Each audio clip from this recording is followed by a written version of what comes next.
moi, je m'appelle Charlotte Toussaint, je suis la modératrice de l'atelier. Je suis sur la cellule aussi d'organisation des rencontres régionales. Normalement, ça se passe en présentiel à Saintes, en Charente-Maritime, en Nouvelle-Aquitaine. Et avec le confinement et les mesures sanitaires et le Covid, nous faisons toute la journée donc en distanciel. Donc là, l'atelier, nous allons, avec Philippe Delpierre, présenter un PowerPoint. Donc, peut-être que pendant le PowerPoint, ce qui serait sympa, c'est de fermer les micros pour qu'on puisse bien vous présenter dans des conditions optimales le dispositif de la ligne C. Et ensuite, vous pourrez sans problème réenclencher vos micros pour qu'on puisse échanger tous ensemble.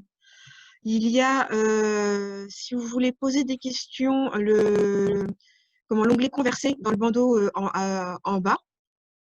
Ou après, avec Philippe, on reviendra dessus pour répondre aux questions. Vous pouvez vous-même, sans problème, échanger librement pendant qu'on présente la ligne C. Je voulais vous dire également que la session était enregistrée. Et ensuite, à l'issue de la présentation et de nos échanges, à la fin de l'atelier, on vous fera part d'un petit sondage. Voilà. Donc, je vais laisser Philippe se présenter. Donc moi, c'est Philippe Delpierre. Je travaille actuellement comme directeur des études dans une association qui s'appelle les entreprises contre le cancer. Je suis un des cofondateurs de la l'INSEE, donc voilà, et je suis aussi patient expert.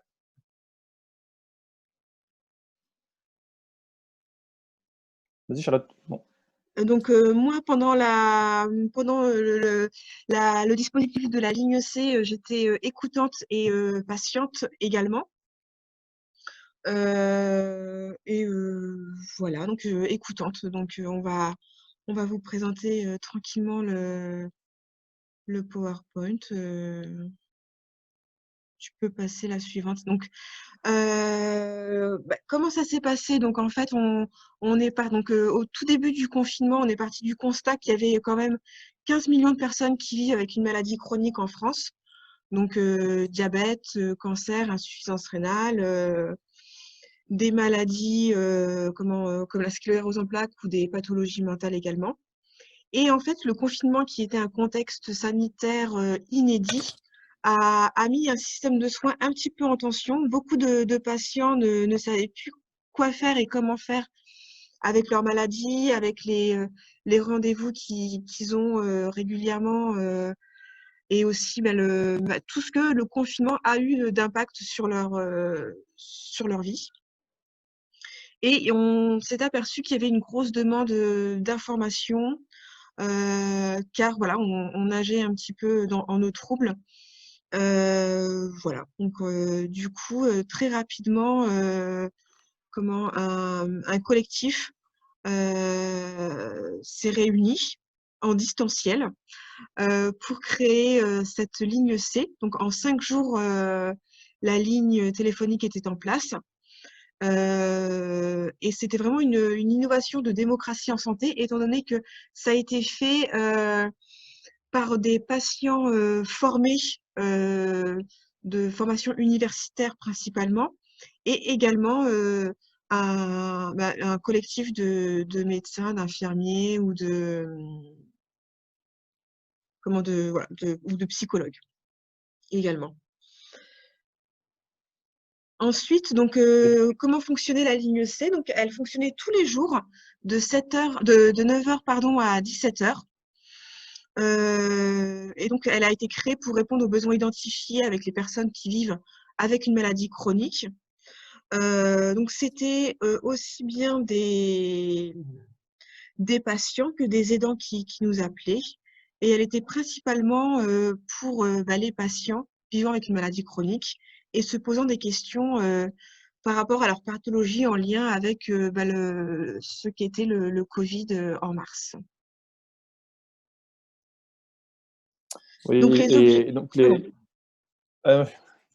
Les objectifs, c'était en fait principalement d'apporter des éléments d'information et d'orientation sur le Covid-19, effectivement, et puis de permettre aussi un désengorgement des lieux de soins et de favoriser aussi une prise en charge efficace des patients atteints de maladies chroniques. C'est un des besoins secondaires qui s'est révélé lors de la l'INSEE, c'est il y avait besoin, un besoin incitatif de rappeler aux patients le besoin de poursuivre leur prise en charge malgré le contexte, malgré la peur d'aller à l'hôpital ou d'aller dans le cabinet du docteur. Voilà, il y a eu ça aussi. Donc, rassurer les patients confinés, comme l'a dit Charlotte, dans un contexte où l'information est extrêmement changeante, où on savait finalement assez peu de choses et que du jour au lendemain, on avait la même information qui pouvait se contredire. Donc, il fallait, en fait, on l'a vu à fortiori, c'est qu'il y avait plus un besoin de validation d'informations que de la trouver finalement. Et donc ensuite aussi, alors c'était pas une consultation médicale, pas du tout. L'objectif n'était pas de faire un diagnostic ou d'apporter des éléments, même si on avait des médecins dans le dispositif, c'était de diriger notamment vers les associations et les fédérations compétentes ou les structures compétentes. Et donc, la l'INSEE en chiffres, donc effectivement, Charlotte l'a dit, ça a été 7 jours sur 7, y compris les jours fériés, de 9 h à 17 h. On a eu en tout, entre le 27 mars et le 5 juin 2020, 700 appels traités.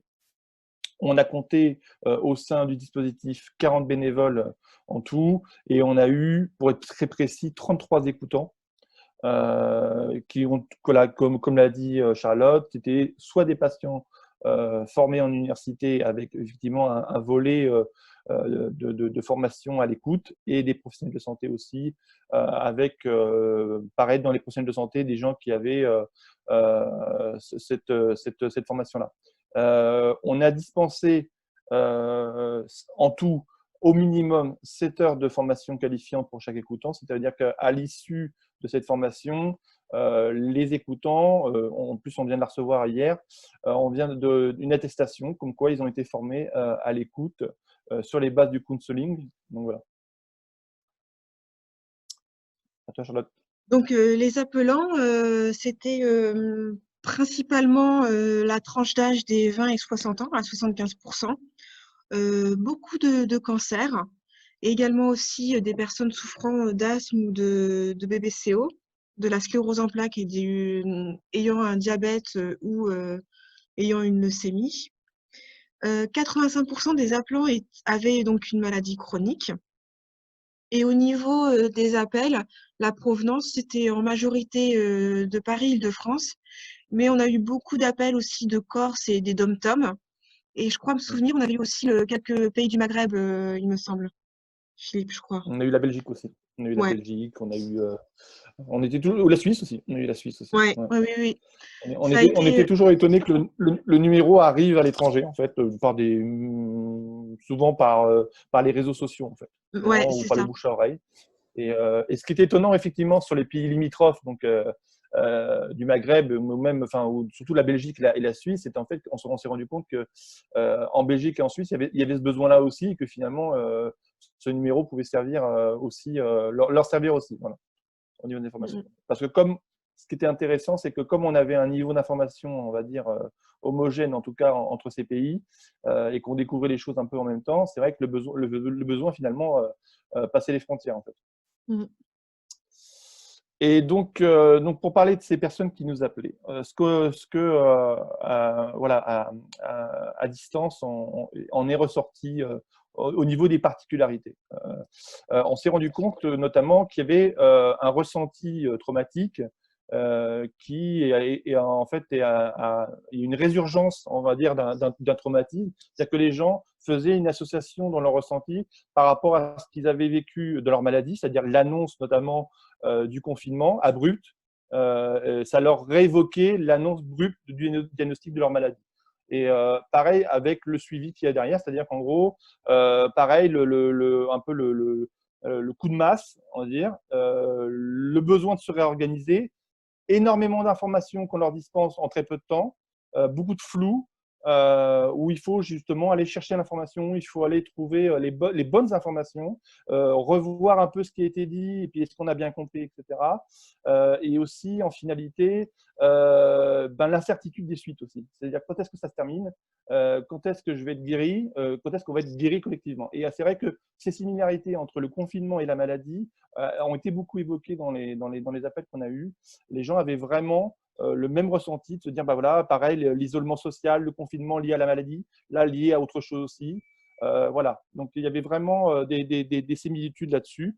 On a aussi eu l'expression d'une sensation de temps figé très tôt, très très tôt, dès les premiers instants du confinement, où certains malades se disaient, j'ai l'impression que le temps est arrêté, donc finalement, ils disaient, je ne sais pas si je dois continuer mon traitement, est-ce que je l'arrête, est-ce que ça a vraiment des conséquences? Puisque pour eux, ils avaient cette sensation de temps figé, donc il y avait un vrai risque de fenêtre thérapeutique en dehors d'une prescription médicale et aussi de non-observance. Donc là-dessus, il y a eu un vrai travail d'écoute des écoutants pour dire non, non, il faut continuer à prendre vos traitements. Je pensais notamment aussi au fait qu'au début, il y avait beaucoup de contre-indications sur les anti-inflammatoires et les corticoïdes, et qu'effectivement, certains patients avaient des traitements là-dessus. Ils se disaient, est-ce qu'il faut que je le continue? Certains l'arrêtaient spontanément sans forcément prendre conseil. Donc voilà, il y avait des vrais risques là-dessus. On l'a dit aussi, mais il y avait une vraie appréhension de l'extérieur des lieux de soins, c'est-à-dire l'intérieur était maîtrisé, les risques étaient maîtrisés dans le domicile, mais dès qu'on sortait, il y avait de l'incertitude. C'est-à-dire que je pense que beaucoup de malades avaient, on va dire, l'habitude du confinement, en tout cas de l'isolement social induit par leur maladie.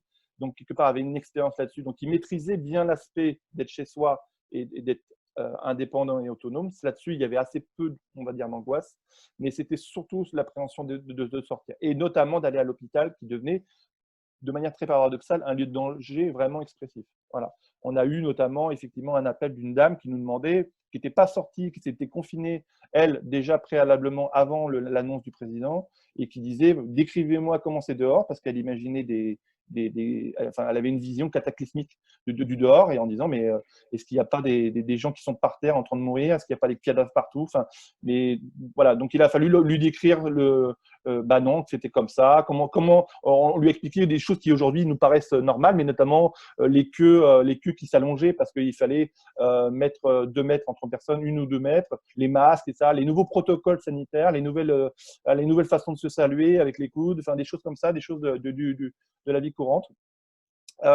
Et aussi, on s'est rendu compte enfin que le déconfinement a généré plus d'appréhension que le confinement en soi, encore une fois. Le confinement était assez maîtrisé, mais le déconfinement a généré beaucoup parce qu'en fait, quelque part, ils se sentaient un petit peu acculés et de dire, il faut que je ressorte, mais moi, j'en ai pas forcément envie parce que, encore une fois, la communication, et là, c'est vraiment un des points majeurs qu'on a eu, c'est que la communication était, on a eu un énorme raté au niveau institutionnel qui a généré le fait que les gens n'avaient pas vraiment les réponses à leurs questions et ils ne savaient pas si les risques étaient maîtrisés lorsqu'ils sortaient.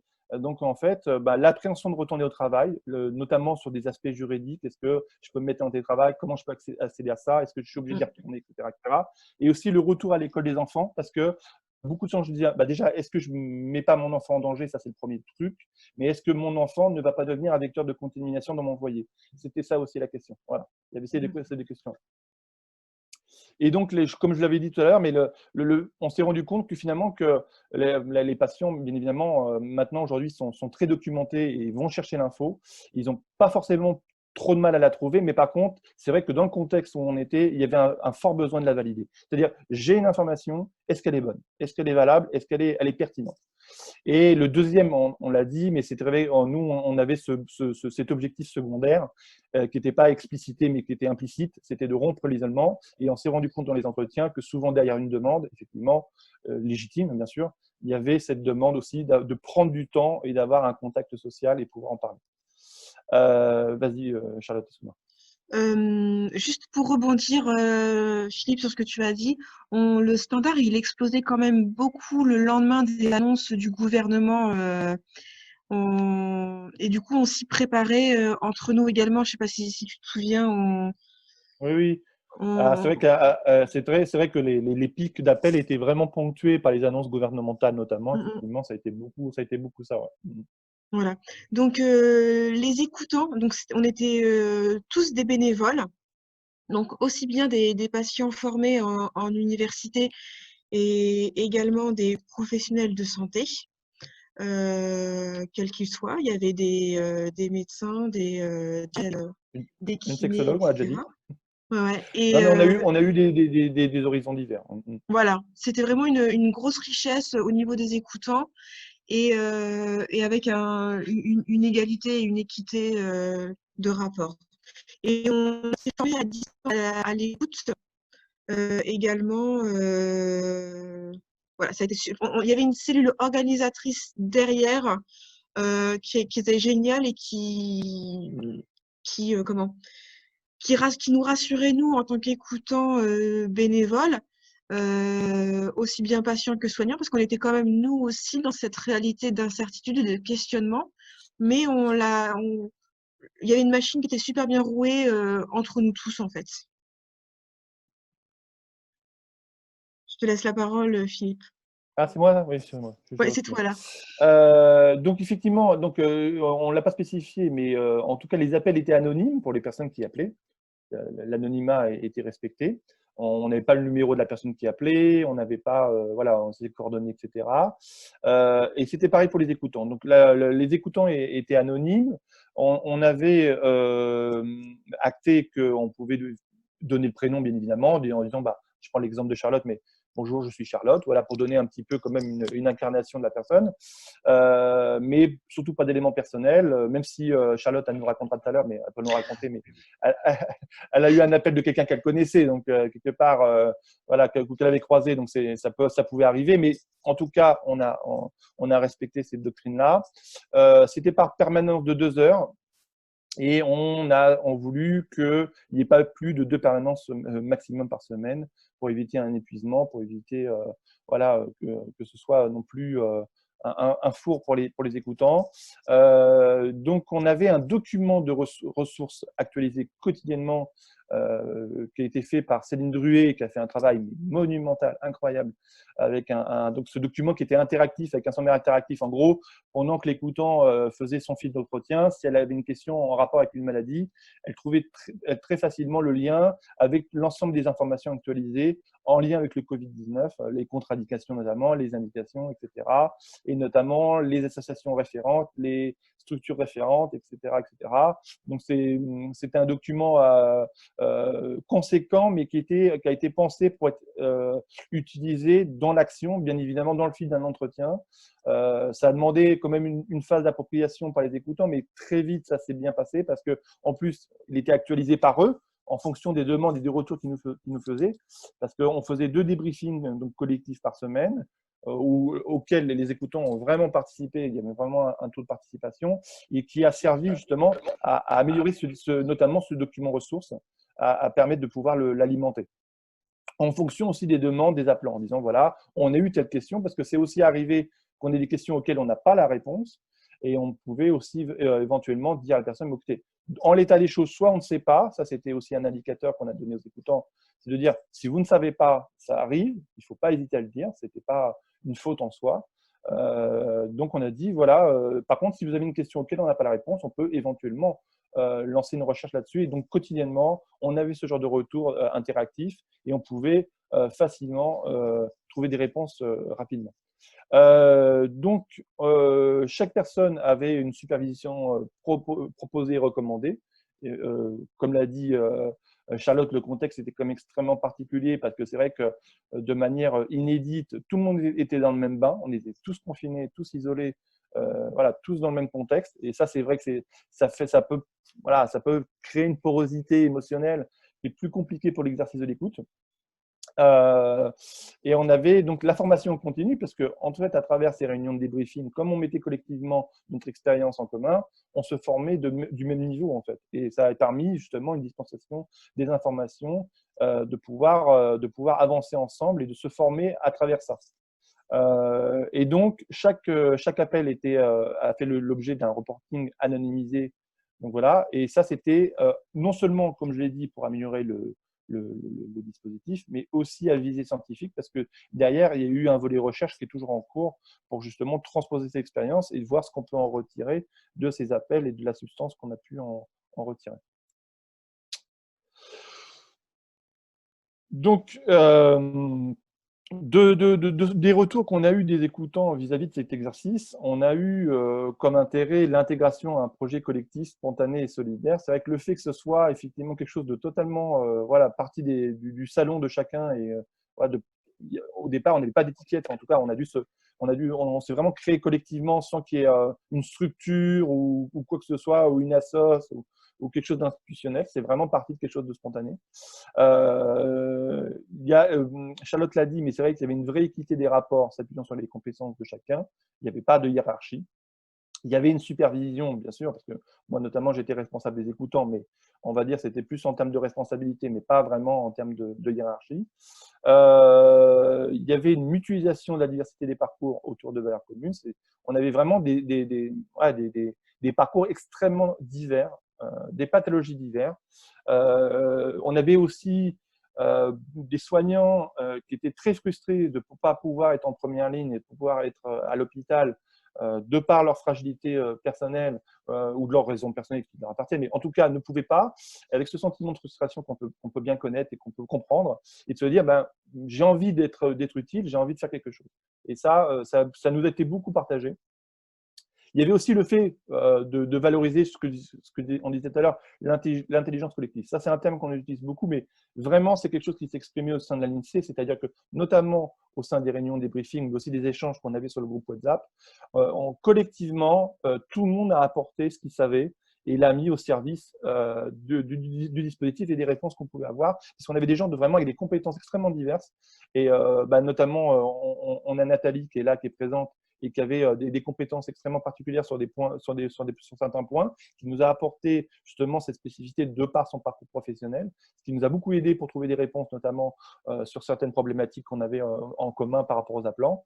Et ça nous a permis d'améliorer le dispositif, d'améliorer nos réponses, de nous conforter, c'est-à-dire qu'on est vraiment parti un petit peu bredouillant. Et finalement, je pense que quand on est parti, on est beaucoup plus affirmé, mais c'est que collectivement, ça a rassuré et ça a amélioré nos pratiques. Et justement, cette participation à l'évolution et à l'amélioration du dispositif était importante pour tous parce qu'en fait, on était tous acteurs de ce dispositif et de son amélioration. Et enfin, effectivement, le fait de se former et de valoriser nos apprentissages en collectif et à la fois en individuel, ça a été une partie prenante de l'intérêt des écoutants. Voilà. Mais merci pour votre attention. Vous pouvez réouvrir les micros si vous le souhaitez, sans problème, pour qu'on puisse échanger et répondre à vos questions. On a laissé un grand temps de questions-réponses parce qu'on voulait… Et d'échanges. on voulait qu'il y ait un peu plus d'interactivité. On trouvait ça plus intéressant de pouvoir échanger entre nous. Et notamment, on a la chance d'avoir Nathalie qui est là, qui peut nous parler aussi un petit peu de son expérience aussi. Donc, on voulait aussi lui laisser un peu d'espace pour qu'elle puisse nous partager ça aussi. Et puis Charlotte aussi. Est-ce que vous avez déjà des questions?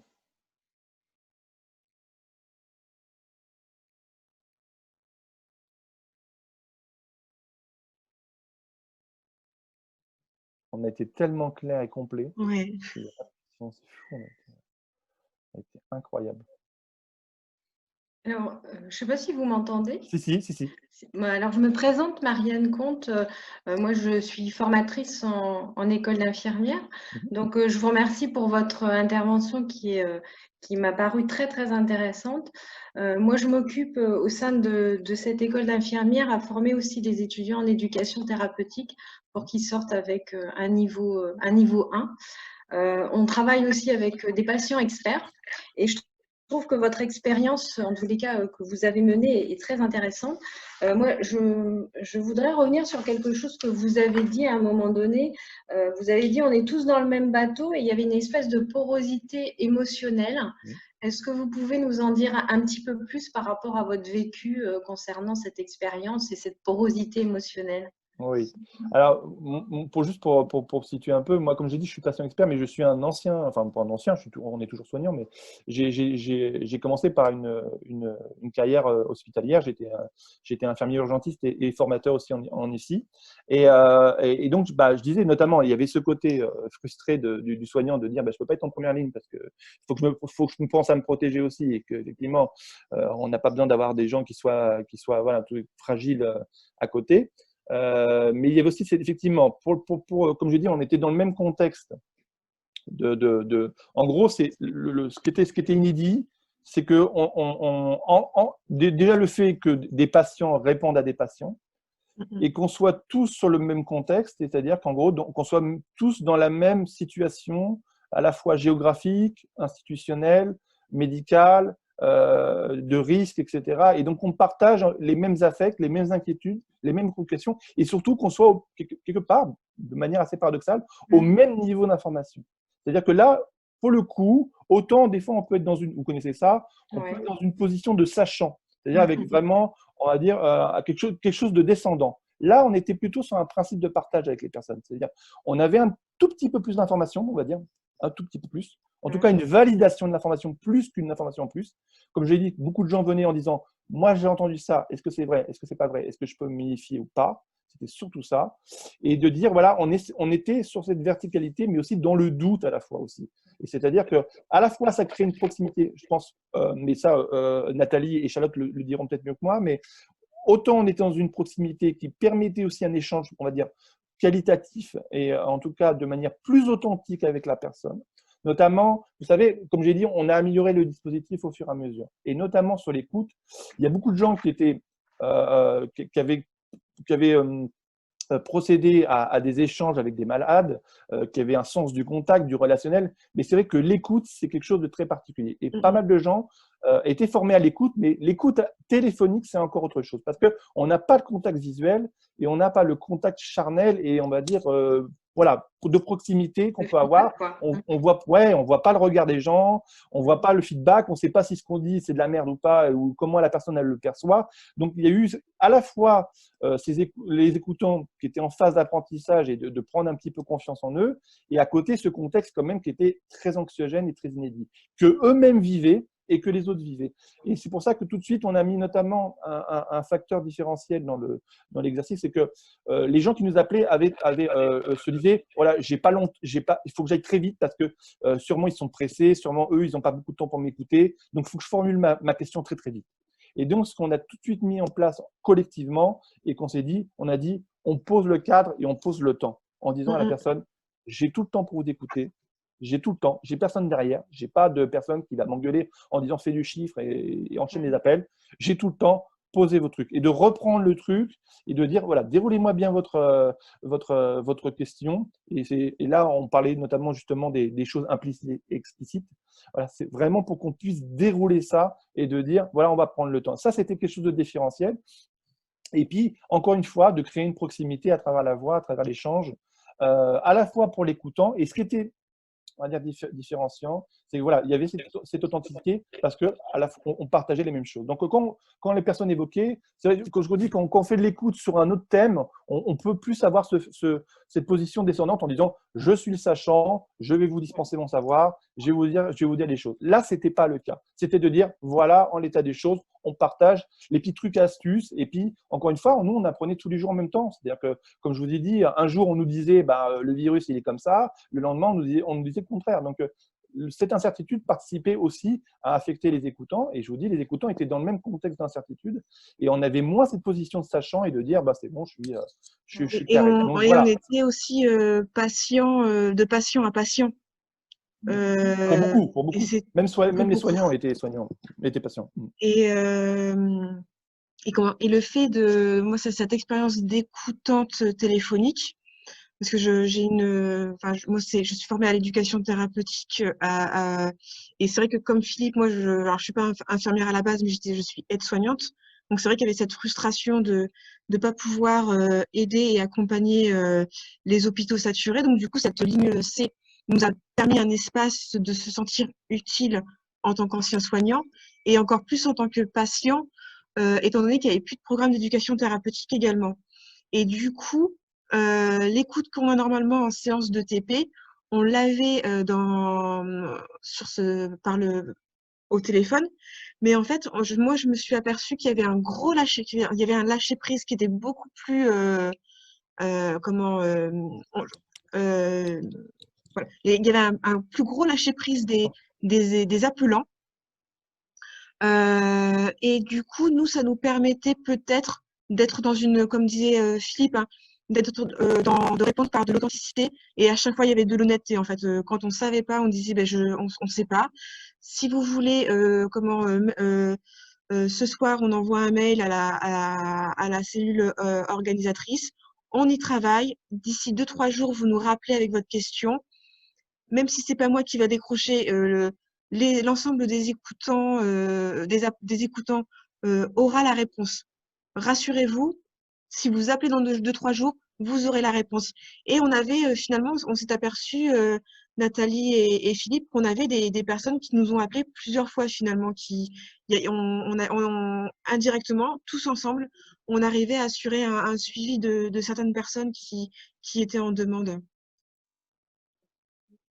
D'accord, merci. En tous les cas, merci pour votre réponse. Enfin, moi, il y a des termes qui me parlent, la temporalité, etc. C'est vrai que c'est un élément qui est aussi qui est un peu phare en éducation. Et c'est vrai que là, pendant le confinement, le temps figé, c'est quelque chose qui était fort, effectivement. En tous les cas, je vous remercie pour votre réponse. Je coupe mon micro pour éviter peut-être les Oui, interférences. en tout cas, merci pour la question, mais c'est vrai que le facteur temps, il était que nous, on prenait du temps dans un contexte où on avait l'impression que personne ne le prenait. C'est-à-dire qu'en gros, tout le monde était pressé, tout le monde était dans le speed, tout le monde était dans l'urgence, et finalement, le fait d'avoir cette écoute avec ce facteur temps, ça a été un vrai élément de qualité. Mais Nathalie, qu'est-ce que tu en penses, toi? Oui, enfin, tout ce que vous avez dit, c'est vraiment ça. Il y a quelque chose qui apparaît pas forcément que moi j'ai ressenti en tant que personne. De la place où j'étais, moi je suis comme Philippe aussi, je suis en lien avec le soin, bien que j'ai jamais été dans le secteur hospitalier puisque je suis puéricultrice et je suis dans la petite enfance. Et je ne pouvais pas mettre à disposition des autres parce que j'ai une santé trop fragile. Et donc, on a quand même, en tant que professionnels, travailleurs sociaux, ce sens de l'utilité à l'autre, qu'est-ce que je peux faire pour accompagner à ma mesure, etc. Et quand on m'a parlé de la ligne C, je me suis dit, ouais, ben, ça peut être ça, mais j'avais aucune expérience de tout ce qu'on disait tout à l'heure, cette écoute sans visuel, sans contact. Il a fallu qu'on acquiert des compétences. Bon, on a été très bien accompagnés avec beaucoup d'outils, mais ce qui est hyper intéressant, c'est qu'on a pu le construire tous ensemble. Il n'y avait pas de sachant, de pas sachant. Enfin, il y avait vraiment, j'ai trouvé dans cette communauté un groupe avec une égalité, chacun avait sa place, il n'y avait pas on sait plus, on sait moins, il y a des moments où on était tous en difficulté, les plus professionnels d'entre nous autour de l'écoute et les plus incompétents, entre guillemets, enfin voilà, et on s'est construit cette compétence-là au fil du temps. Moi, j'ai beaucoup appris et j'ai beaucoup progressé puisque j'étais en formation DU et sur l'écoute notamment, ça m'a fait faire des tilts auxquels je ne pensais pas pouvoir accéder si facilement avec quelque chose qui me paraissait si impalpable, puisque finalement j'étais loin et que voilà. Et puis il y a quelque chose, donc ce que je voulais dire, ce qu'on n'a pas signalé, mais que moi en tout cas j'ai ressenti humainement, et je pense que mes collègues le diront aussi, c'est que du fait de cet engagement dans la ligne C, on s'est retrouvés tous auto-soutien les uns des autres. Je me rappelle d'un jour, on était écoutante avec Charlotte, c'était pour Pâques, je me rappelle, je préparais mes petits chocolats de Pâques, Charlotte, elle me disait, tiens, moi je fais ça parce qu'on n'avait pas d'écoute, mais en même temps, ça nous a créé à nous des interactions sociales secondaires, donc la plupart d'entre nous, on ne se connaît pas du tout physiquement, et on a appris à créer des liens. Par exemple, on continue de garder le groupe WhatsApp avec lequel on avait échangé. De temps en temps, il y en a un qui a une question par rapport à un contexte professionnel, par rapport à différentes choses. Et hop, les uns les autres, on est soutien professionnel et moral voilà, et social pour les autres. Et ça a été la richesse de la plus-value pour nous tous. Voilà. Outre l'écoute, tout ce qu'on a pu apporter aux personnes qu'on a écoutées, il y a eu ce bénéfice-là aussi. Voilà. Donc, c'était ce que je voulais signaler parce que c'est vrai que c'était important, je pense. C'est vrai qu'on n'était pas seul. Moi, pour ma part, j'ai fait le confinement seul chez moi.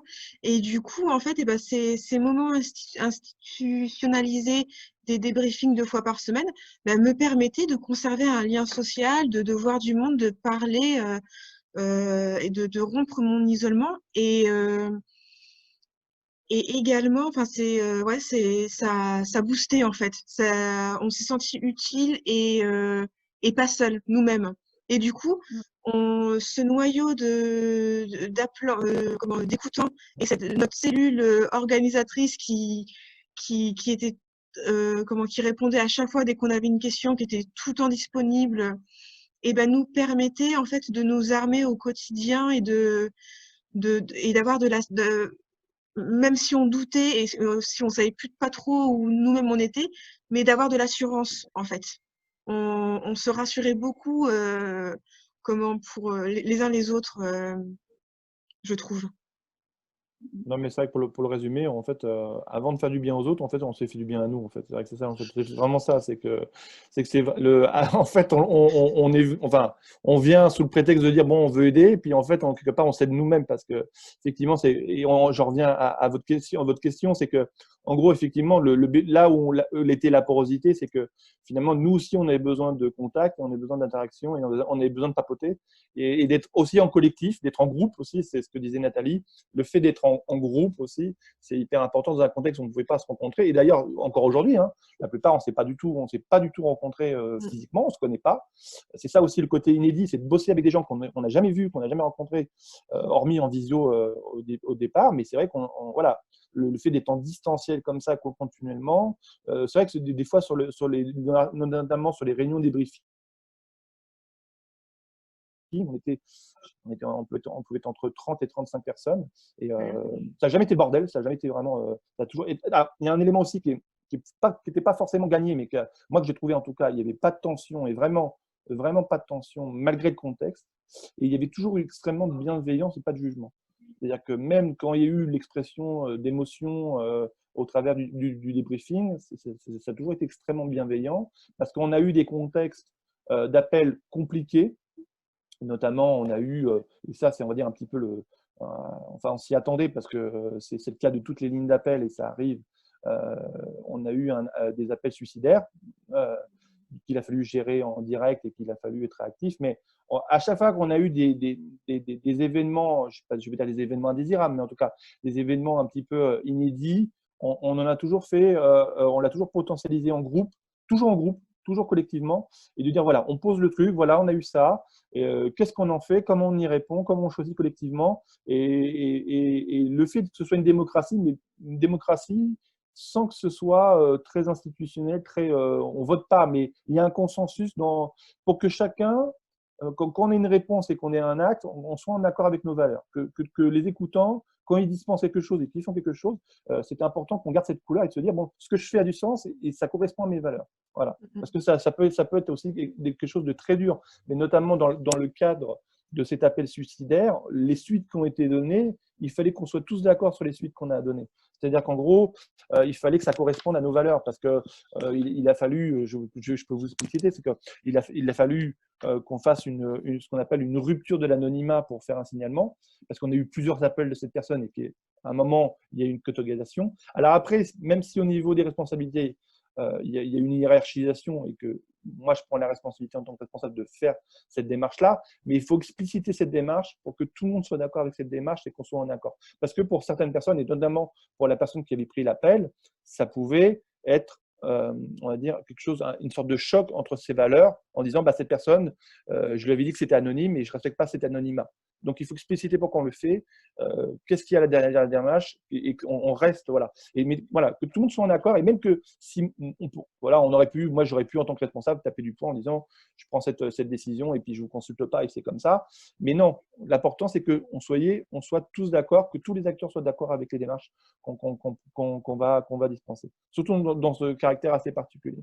Mais voilà, ça a permis en tout cas qu'il y ait une vraie adhésion, je pense en tout cas, de toutes les personnes du dispositif, parce que voilà, quand il peut y avoir une confrontation comme ça des valeurs, ça peut très vite dégénérer, ça peut être très particulier, parce que là, effectivement, tout le monde était ici, ni pour l'argent, ni pour la gloire, mais pour les valeurs. Donc, quelque part, si on correspond pas à ça, ça peut, voilà, ça peut être compliqué. Juste une petite question parce que je ne veux pas Ouais, monopoliser. carrément, non. carrément. La supervision, elle était faite aussi avec des psychologues? Oui, Mais, d'accord. alors, comme j'ai dit, on l'a proposé et puis on l'a recommandé. On a eu alors, on en revient à la question que vous posiez avant. On a eu le cas d'écoutants où effectivement, émotionnellement, c'était trop compliqué, ça impliquait trop de choses. Et c'est des personnes qu'on n'a pas du tout laissé comme ça et à qui on a proposé justement une supervision.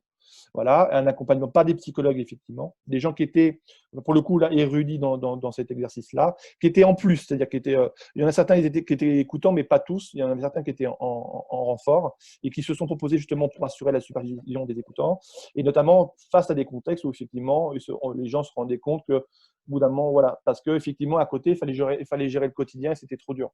C'était trop dur en termes d'investissement. Mais là aussi, il y avait un vrai travail aussi de repérage là-dessus, d'accompagner, parce qu'effectivement, de dire, bah, écoutez, pour moi, c'est trop, j'y arrive pas, il y a un facteur de culpabilisant qui est énorme, en disant, bah mince, je suis bon à rien, j'y arrive pas, ou machin. Donc, il y a eu aussi là-dessus un vrai accompagnement. On n'a pas lâché les gens là-dessus. C'est très important d'être sensible là-dessus parce que, encore une fois, l'exercice de l'écoute déjà en temps normal, c'est compliqué. Là, dans ce cadre-là, c'était, comme je l'ai dit, pour moi, c'était encore plus difficile parce que ce contexte était quand même très particulier, très particulier. Donc, il fallait vraiment être vigilant là-dessus, à ce que les gens ne se. C'est pour ça aussi qu'on a limité à 2 écoutes par semaine, parce qu'il y avait des gens qui étaient beaucoup plus motivés que d'autres, certains qui voulaient presque faire tous les jours, il n'y avait pas de souci. Bon, voilà, il y avait un vrai investissement, une vraie demande, donc il fallait se défier de ça, justement, de ce surinvestissement, dans un contexte où parfois on avait peut-être plus de temps que certains et d'envie de s'investir. Mais voilà, être plus dans du qualitatif que dans du quantitatif, et de préserver aussi les gens de leur bienveillance et de leur volonté. C'était ça aussi.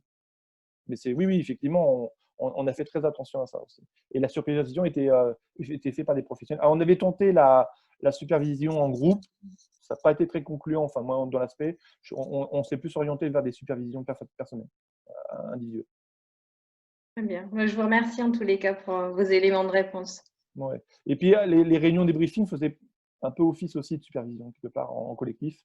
Donc ça a très bien marché finalement, parce que finalement, et Nathalie, elle l'a dit, finalement, on était peut-être même les plus à même de se superviser entre nous, collectivement, parce qu'on se comprenait, on faisait le même exercice, on était dans le même, voilà, dans le même truc. Et finalement, peut-être que là, c'est la supervision qui a été la plus efficiente, parce qu'on a pu exprimer nos doutes, et encore une fois, pas de jugement, pas de retour, au contraire. Surtout que souvent, les doutes étaient partagés et les craintes étaient partagées collectivement. Donc finalement, la plupart du temps, quand les gens disaient quelque chose, la plupart s'y retrouvaient, en fait. Très bien, merci. Mais je vous en prie. Et c'est vrai que pour rebondir au niveau des débriefings, quand on avait des appels un peu qui ont suivi, enfin, qui étaient un peu tendus, où on sentait vraiment qu'il y avait, où on avait absorbé beaucoup, écouté beaucoup la détresse ou les craintes d'un appelant. Quand on en rediscutait, généralement, c'était souvent, enfin, ça n'avait pas forcément le temps vite de refroidir parce il y avait l'écoute le mercredi et le dimanche, ce qui fait que finalement, on restait très peu longtemps avec ce paquet-là. Et quand voilà, ces questions. Et du coup, quand on en parlait en collectif, et ben ça nous faisait l'expérience de chacun, les solutions de chacun étaient hyper riches, ce qui fait que on pouvait après s'approprier au choix de tous les avis des autres écoutants. Voilà, ce qui pourrait nous correspondre le mieux au cas où on soit de nouveau confronté à une situation identique. Ou alors on s'appropriait voilà, en reformulation sur un autre cas. Enfin, et du coup, c'était hyper riche d'un point de vue apprentissage pour nous, en fait, au niveau des postures. C'est vrai que sur les débriefings, on s'était dit, est-ce que 2 fois par semaine, c'est pas trop? Est-ce que c'est pas ça va pas être redondant? Est-ce qu'on aura de la matière? Et finalement, ça n'a jamais été trop. En tout cas, moi, mon sentiment, mais on ne m'a pas fait de Non. retour, mais ça n'a jamais été. Vraiment, les deux étaient nécessaires. Mm, Je pense vraiment les deux étaient nécessaires. C'était vraiment, il y avait vraiment à chaque fois pléthore de matière. Oui. On vous l'a dit là en préambule, notamment, moi, c'était toujours mon inquiétude avant de commencer les débriefings, de me dire, est-ce qu'ils auront des choses est-ce qu'ils auront envie de raconter des choses déjà, envie. Et en fait, on a même eu une séance où on a parlé que de sexologie. On a eu la chance de faire ça, mais parce que c'est pour ça. ah ouais, mais il y avait des questions un peu tabous, enfin pas tabous, en tout cas compliquées, liées à la sexualité et au Covid. Hein, notamment, on a eu deux personnes homosexuelles qui justement se disaient, moi avec ma compagne, comment je peux m'organiser à la Covid, mais je veux continuer à avoir cette intimité. Des vraies questions qu'on mettait en commun et qui étaient très intéressantes à la fois sur un plan éthique et sur un plan humain. Et de dire comment déjà on peut y répondre et qu'est-ce qu'on peut apporter comme élément à cette personne pour pouvoir continuer à avoir une intimité avec sa compagne, parce que le Covid-19 a aussi cet impact-là. On avait une personne aussi qui se demandait si elle devait isoler son conjoint dans une pièce. C'est super violent, quoi. Mais sur plein d'aspects très intimes, c'est-à-dire que vraiment, là, on avait quelque chose qui rentrait dans les foyers aussi. Donc ça, c'était une sphère qu'il fallait aborder sans tabou et pouvoir mettre en commun. Pareil, pour savoir ce qu'on pouvait y répondre et sous quel angle. Donc c'était très intéressant là-dessus aussi. Je me rappelle bien de ce débriefing où on n'a parlé que de ça, en fait, finalement, mais qui était très passionnant parce qu'effectivement, ça dépassait le simple critère, les simples critères, les simples étiquettes que du sexe, pour vraiment être plutôt dans la sphère de l'intimité du couple. Donc c'était vraiment intéressant. Et je sais On pas avait si aussi vous... on avait eu le monsieur aussi où c'était le faux prétexte. Enfin, on s'était dit que c'est le faux prétexte. Oui, ma fille, son petit copain veut venir. Je suis pas trop d'accord. Est-ce que c'est pas risqué par rapport au Covid et tout? Donc on se disait, Oui. alors est-ce que c'est la Covid qui le dérange? Est-ce que c'est le fait que le petit copain vienne dormir à la maison? C'est plutôt Donc ça. on lui avait proposé d'aménager son grenier ou je sais plus quoi. Enfin ça, il avait Oui. un petit espace. Enfin bon, Ouais, voilà, c'est disons drôle. que C'est drôle. Oui, il prenait le Covid pour prétexte pour pas avoir le petit copain à la maison. est-ce C'était très qu'elle est drôle, pas ouais. trop jeune et tout. C'est excellent. Ouais, mais en Ah, fait, tous les moyens sont bons. bah oui, bien sûr, bien sûr. Mais c'est ça qui est intéressant, c'est de voir un peu comment les gens instrumentalisent aussi un petit peu le truc. Il y a cet aspect comique aussi qui peut être intéressant. Je trouve Et c'était drôle, ça je ne sais aussi. pas si vous l'avez ressenti également, Nathalie et Philippe, mais sur ces deux débriefings, enfin, il y avait vraiment des fois deux ambiances différentes qui se mettaient. Enfin, le dimanche, c'était vraiment un cocon entre nous. On était un peu plus dans le relax, vraiment de la Mmh, temporalité d'un week-end où on est entre nous et mmh. on discute également, voilà, en se laissant un peu plus aller. Et le mercredi était quand même un peu plus sérieux au point de Ouais, vue c'est des. vrai. Alors, C'est est-ce très que vrai ce que aussi tu dis. c'était les sujets qu'on avait des appelants Mais qui n'étaient pas les qui mêmes. c'était pas les Qui mêmes. étaient pas les... Il y Non, avait c'est pas deux les mêmes. temporalités aussi au niveau des week-ends, au niveau de la Oui, semaine et les oui. lendemains où le Mmh. président ou le gouvernement parlait. Il y avait vraiment Ouais, des temps où ouais. on arrivait nous-mêmes à se repérer en fait dans la semaine. Oui, puis les angoisses qui ne s'exprimaient pas au même moment, c'est effectivement, il y avait les angoisses étaient très liées effectivement à la temporalité de la semaine. Et souvent, le week-end, on a plus de temps pour réfléchir et pour se poser. Donc, Mm, effectivement, c'est vrai que les thématiques n'étaient pas les mêmes. Ouais. C'est vrai que on avait deux, tu as raison. Ouais, c'est vrai que c'est vrai que le dimanche, c'était plus cocooning et limite apéro. Et sur des sujets, voilà, en tout cas, plus globaux. Mais c'est vrai que le mercredi, c'était plus voilà, c'était travail. On était sur quelque chose de ouais, très. Ouais, c'est vrai. C'est vrai. Deux tonalités différentes, c'est vrai. C'est vrai. Ouais, c'est vrai et, et, que. Et après, pour revenir un petit peu quand on les appelle et le temps qu'on pouvait vraiment accorder à ces personnes qui nous appelaient, c'était vraiment enfin, je sais pas si toi, Nathalie, c'était pareil, mais c'était vraiment des capsules, en fait. On était vraiment avec la personne, pleinement avec la personne et il pouvait se passer n'importe quoi à côté de nous, mais on était vraiment focus et focalisé sur ce que la personne disait. Et bien souvent, les personnes eux-mêmes s'isolaient. Ils allaient dans une chambre, ils allaient dans leur salle de bain pour vraiment se dire, voilà, je suis dans ma chambre, Voilà, ils se mettaient eux-mêmes dans une condition pour nous appeler et ils nous en faisaient part bien souvent. Ils Ouais, comptaient. il y a des gens qui nous appelaient en cachette. Je me souviens. Il y a des gens qui nous disaient qu'ils nous appelaient en cachette et nous disaient bah, je veux pas inquiéter ma famille, je veux pas inquiéter mes proches. Donc ils appelaient en cachette. Ouais, ou même, je Quand crois les qu'il y gens avait étaient pas même là. un Ouais, appel ouais. dans les toilettes, hein. Ils se cachaient vraiment Mais on a eu ça. On a pour eu pas ça aussi. inquiéter la Ah, famille et dire bon ah, bah je mm, repars là, je me mouche, j'essuie mes yeux et je ouais, retourne dans le salon. ouais, ouais, ouais. Ou ma femme est partie faire des courses, je vous appelle. J'ai pas Ouais. beaucoup de temps. Enfin, ouais, non, non, il y avait une vraie inquiétude de partager ça, effectivement, et un besoin de confidentialité. Notamment l'anonymat, qu'on le rappelait à chaque fois, c'est vrai que ça a souvent été quelque chose qui a permis de poser aussi, de pouvoir exprimer, de dire mais c'est vraiment anonyme ce que je vous dis. Oui, oui, ce que vous dites, on le dira pas.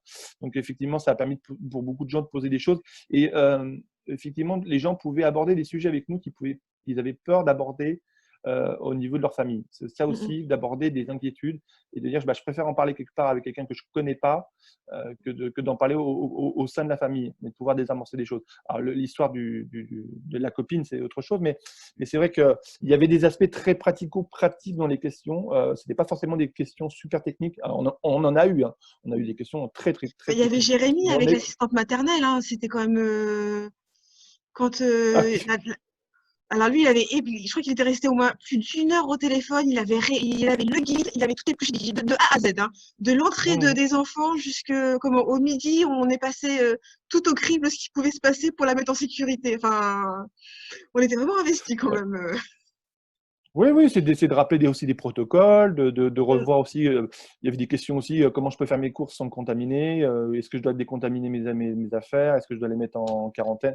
Des choses très pratico-pratiques, mais de rappel. Enfin, vraiment, mm, Et vraiment. puis beaucoup de choses où les gens, ils avaient besoin de valider. Je me rappelle ce monsieur qui voulait rejoindre son compagnon qui était malade et il disait oui, je voudrais le rejoindre, mais en même temps, je sais qu'il faut pas. Qu'est-ce que vous en pensez? Et en plus, il était infirmier, donc il savait vraiment. Mais il avait Ouais. juste besoin que quelqu'un lui dise non, vous prenez la bonne décision pour vous, pour lui, voilà. Ouais, des dilemmes. Et on était ce tiers neutre avec une petite connaissance maîtrisée qui pouvait l'aider à passer ce pas de la décision.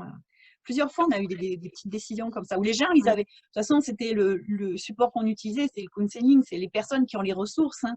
Et Mm. donc, du coup, ils avaient leur réponse, ils avaient juste besoin qu'on dise, bah oui, mais vous, qu'est-ce que vous en pensez pour s'entendre dire la chose et hop, Ouais. acter que oui, ils prenaient la bonne décision ou pas, et qu'on les aidait à aller sur une autre décision, parce qu'on en a accompagné sur d'autres décisions aussi. Oui. mm, mm.